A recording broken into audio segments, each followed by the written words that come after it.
મહુવા શહેરમાં આજે નગરપાલિકા તંત્ર દ્વારા દબાણ હટાવ કામગીરીનો પ્રારંભ કરવામાં આવ્યો હતો।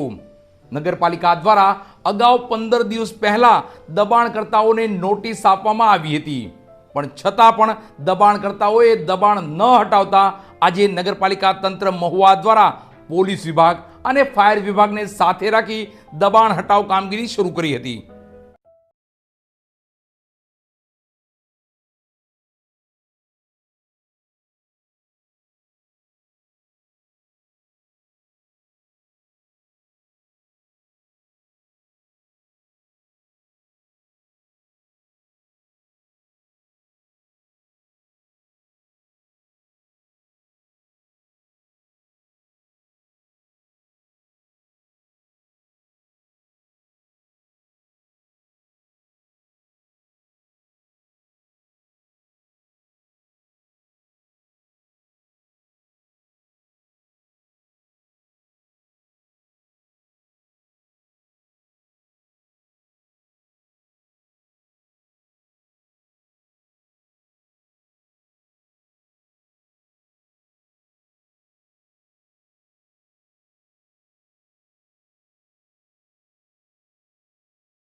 નગરપાલિકા વિસ્તારમાં જે જાહેર રસ્તાઓ છે, નગરપાલિકાની જગ્યાઓ છે, એની ઉપર જે પાકા કેબિનો અને પાકા ગેરેજો બનાવીને જે કંઈ પણ દબાણો કર્યા હતા એને અમે અગાઉ પણ નોટિસો આપી હતી। છેલ્લે પણ 1 દિવસ 2 દિવસનો ટાઈમ આપીને ફરીથી પણ છેલ્લે 3 નોટિસો આપી, તેમ છતાં પણ દબાણો એ લોકોએ દૂર ન કરતા આજે નગરપાલિકા દ્વારા પૂરતો સ્ટાફ અને બંદોબસ્ત રાખી અને આ જે કંઈ પણ લોકોને ખરેખર નડતરરૂપ છે, રસ્તાઓ જે છે એ સાંકડા કરી દીધેલા છે, એને હટાવવાની કામગીરી આજે નગરપાલિકા દ્વારા કરવામાં આવી રહી છે। મહુવા નગરપાલિકા દ્વારા આજે વહેલી સવારથી જ મહુવા શહેરના ગાંધીબાગ વિસ્તારમાં ગેરકાયદેસર દબાણો વિરુદ્ધ મેગા ડિમોલિશન અભિયાન હાથ ધરવામાં આવ્યું હતું।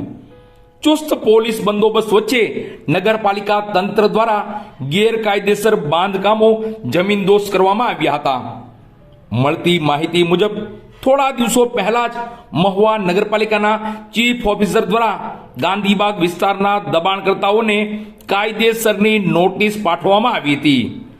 આ નોટિસની સમય મર્યાદા પૂર્ણ થયા બાદ પણ દબાણ દૂર ન કરાતા ચીફ ઓફિસર પરાક્રમસિંહ મકવાણાએ જાતે સ્થળ પર પહોંચી કાર્યવાહીનો પ્રારંભ કરાવ્યો હતો। આ મેગા ડેમોલિશન ઓપરેશન માટે નગરપાલિકાનો સ્ટાફ સંપૂર્ણ તૈયારી સાથે મેદાનમાં ઉતર્યો હતો। ડિમોલિશનની કામગીરી માટે 2 જેસીબી મશીન, 3 ટ્રેક્ટર અને ફાયર બ્રિગેડની એક ટીમ તૈનાત રાખવામાં આવી હતી। કાયદો અને વ્યવસ્થા જળવાઈ રહે તે માટે વહેલી સવારથી જ ઘટના સ્થળે ભારે પોલીસ કાફલો તૈનાત કરાયો હતો। નગરપાલિકાની આ કડક કાર્યવાહીને પગલે ગાંધીબાગ વિસ્તારમાં મોટી સંખ્યામાં સ્થાનિક લોકો એકત્રિત થયા હતા અને આ ડેમોલિશનની કામગીરી જોવા લાગ્યા હતા।